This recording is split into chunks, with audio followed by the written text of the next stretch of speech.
Let me introduce, thank you, sir. Let me introduce the Chief Prevention Officer of Ontario. 1 second, so let me just get.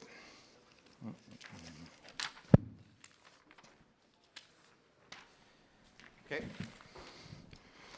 So it gives me great pride and a great honor to introduce Dr. Joel Moody. Dr. Joel Moody was appointed as the Ontario Chief Prevention Officer effective September 15, 2021. Prior to his appointment, Joel was Chief Public Safety Officer and Senior Director Analytics for the ESA and has close to 20 years experience working in various labor organizations throughout the province of Ontario. Dr. Moody leads the Prevention Division and is responsible for the oversight of the Ontario Occupational Health and Safety Prevention System. He provides advice to the Minister on the prevention of workplace injuries and occupational diseases and on any proposed changes to funding and delivery of services for the prevention of workplace injuries and occupational diseases.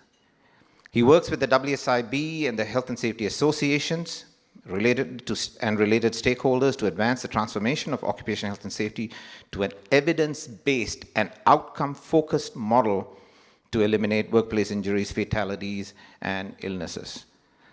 Throughout his career, Dr. Moody has championed innovative approaches to harm reduction and regulatory oversight.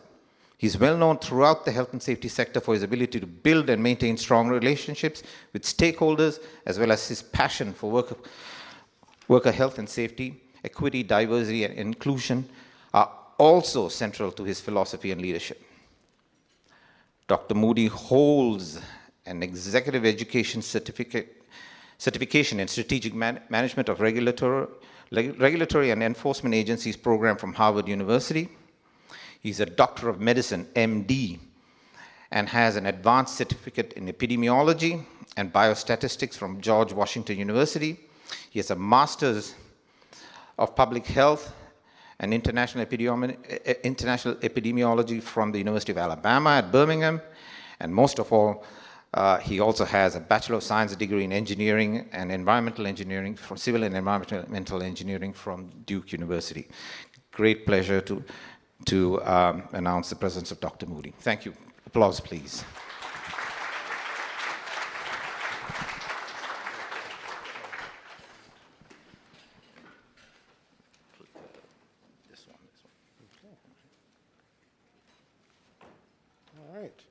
Good morning, everyone.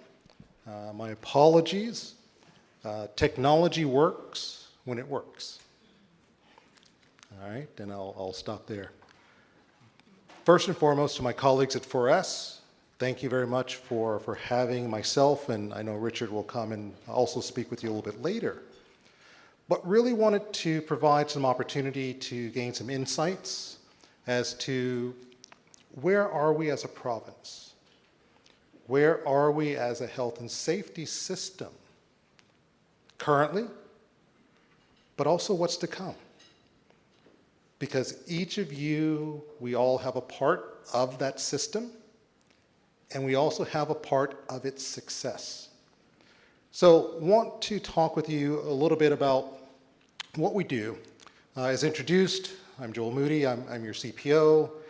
Always want to provide that background because many people say, well, that's great, but what exactly do you do? And what is this thing in Ontario that makes it so unique as well as so opportunistic? Once again, a few things: responsible for our provincial strategy, work with the minister, work with all our health and safety associations and our partners at the WSIB, but even more so, research, opportunities, providing insights when we talk about what is it to ensure that we're providing health and safety for all students, those that are currently working, and we don't want people at the end of the day to be injured, get sick, or at its worst, have a fatality while they're working. We don't do this by ourselves. As I said, spoke about our health and safety associations, very important partners, our Section 21 committees, the Prevention Council. But always, always, always the employers and the workers. Always, always, always the employers and the workers. Because without them, what do we do? I've always said at the beginning, when we talk about a health and safety workforce, we also have a health and safety aspect around our economy. We also have a healthy and safety and prosperous province. They are not separate. They must be interlinked. So as I said, the strategy. What is it exactly that we're trying to do as a province, as a system together, to find ways to, once again, at the end of the day, eliminate occupational injury, disease, fatalities? That's what we're trying to do. But if we don't have a plan, if we don't have something to aim for, we're not going to be successful. What is it, the concept about you can plan to be successful or you can plan to fail? We're planning to be successful. So the four main items you see here, data and evidence, so important. Having good understanding of what are the risk factors, what are the items that are associated with causing injury, illness, disease, and death. Working together, how do we get that information back to yourselves as well? Because in the room, if I were to ask in construction, what were the top 3 causes of traumatic fatality in the province? What would you say? Top 3. And falls struck by and something that kind of caves in a little bit. All right?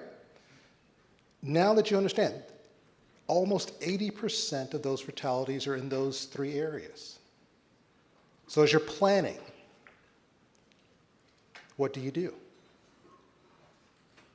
Second, when we talk about improving occupational health and safety knowledge, so important that when our inspectors, great group of people come, and hopefully they're doing some proactive work, not reactive, to talking with you about your requirements, your obligations. But if we haven't done a good job to help you, if we haven't done a great opportunity to help with all of the other things that businesses are also responsible for, we're failing you. So what do we do to help you understand those rules, those obligations, as it relates to your occupational health and safety concepts? One that's super, super important, and we'll talk about that later, was started, once again, under my predecessor. Good to see you, sir. Supporting Ontario's safe employers. At the end of the day, your regulations and your legislations are your bare minimums. Your bare minimums.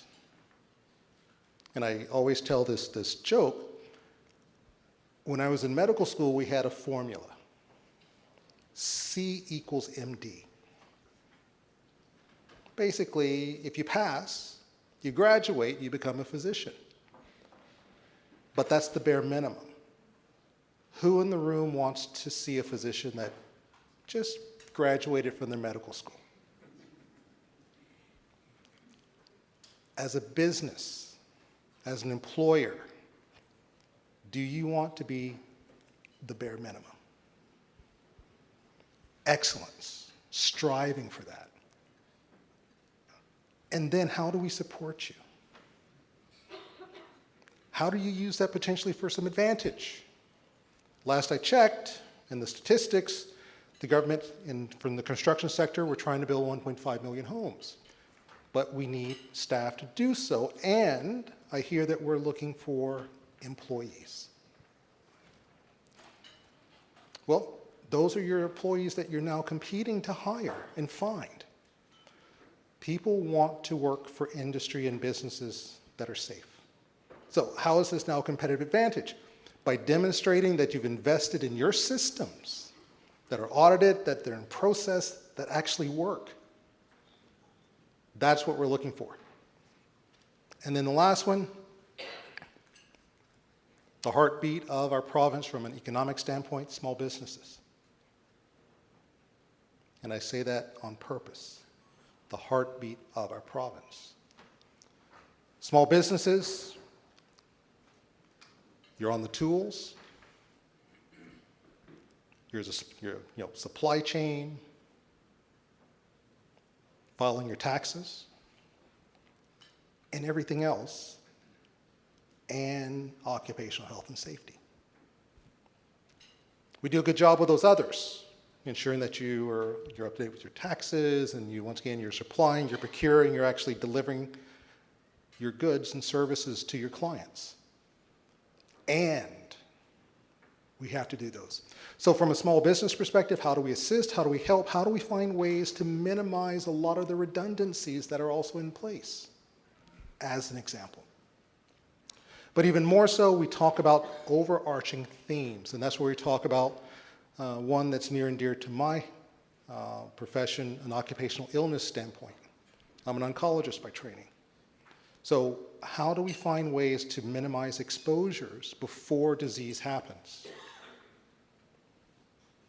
We have in legislation, as you know, designated substances, asbestos, silica, benzene. We can go down the list. But what are we doing? So we'll talk about that a little bit later. And then mental health, violence, and harassment in the workplace. Minister Piccini is a very staunch supporter of the work we do, and it's been very clear. Violence, harassment are not acceptable within the workplaces. Mental health conditions were coming through the COVID pandemic. And that allowed people to understand what a lot of different groups in society have already known, is that the mental health of all of us can change on a day-to-day basis. So what are we doing to help support and reinforce, to provide employers with tools to provide employees with those opportunities? Our Health and Safety Association says, INZO, thank you for the work you do. Around mental health within our businesses. Rod from the WSIB, how do we find ways that they don't need to come to you? How do we find ways by which we're looking at it from a system standpoint, a population standpoint? Because the mental health of all of us is important. Wellness. The whole person. So important.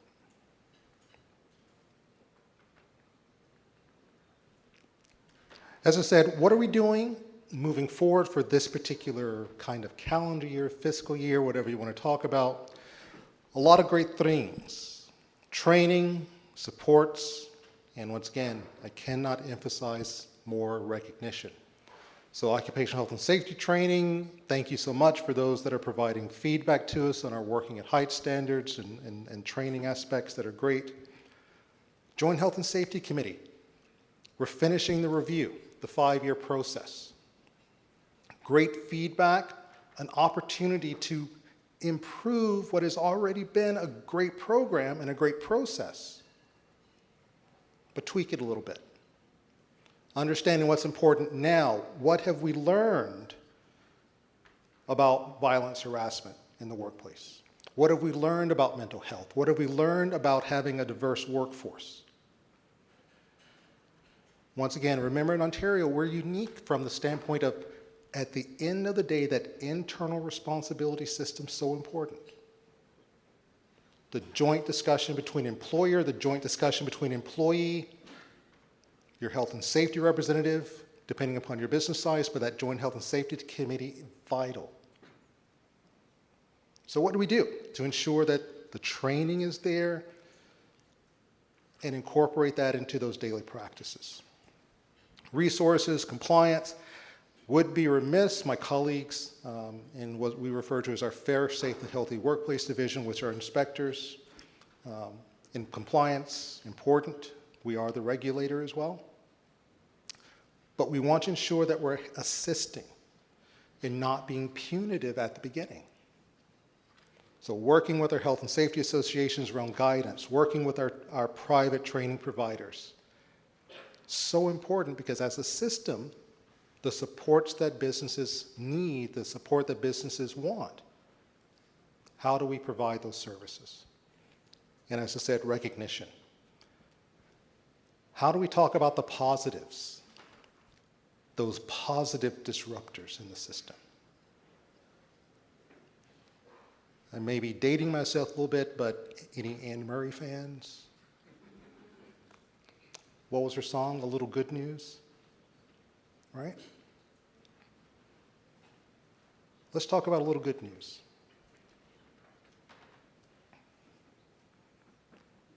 So, what are we doing? 2024, from a fiscal year standpoint, we're already starting, maybe in a month, to be our second quarter.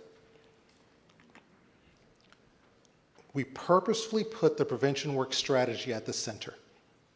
Because remember, that is our guide. That is our strategy. Kind of in mid-year, but everything that we do, it's connected. Everything that we do is done for purpose because we want to evaluate, we want to measure to see, are we having the impacts that we want? If we're not, that's okay. Let's modify it, let's change it. But what are we doing? So we've been very fortunate. We've just completed, and thank you for your patience with us, we've brought in-house our certification management system. It was a big initiative within government to do those types of things, so we have it in-house, which allows us to be able to do more. Add additional modules as we contemplate other standards that the CPO may want to consider. What's that system? Our training review, we talked about the standards, we talked about working at heights, but we're also reviewing the Ontario Safe Employers program as well. Lessons learned, continuous improvement. Working with our colleagues around new prevention programs, with our health and safety associations, the Health and Safety Excellence Program with the WSIB, but there's still more to come. Once again, coming back to occupational illness, the former Minister McNaughton asked us to take a look at the system. A report was produced by our colleagues at the MAP Institute, which is at St. Mike's Hospital, provides a great kind of blueprint of what we want to do to improve the occupational health system from primary prevention, so in the workplaces, and if an individual does have an exposure that requires medical care, how are we connecting with the medical system as well? Because many times, as an example, a person may present with a cough. They go to their family physician. Family physician says, okay, here's a puffer, some antibiotics. But did they take a history? Did they ask you as a worker, well, what's your occupation? Oh, I was a miner for 25 years. Oh, that should cause other mechanisms to understand what is the actual contributing factors to that cough. Maybe occupational related or may not. But we're recognizing that the system doesn't talk well together. That's going to be changing. At the end of the day, those are the main objectives, but we still have our day-to-day. And my staff reminds me all the time, Joel, please don't take on more work because we do have our day jobs to keep the lights on. I'm like, you're right, I forget it. But compliance, assessments, working with our auditing team, training, awareness, data, information, it's an exciting time. It's an exciting time to be part of occupational health in Ontario. The workforce is changing. The way by which we do work is changing. But at its foundation, we're here to ensure that at the end of anyone's shift, they return home whole and safe.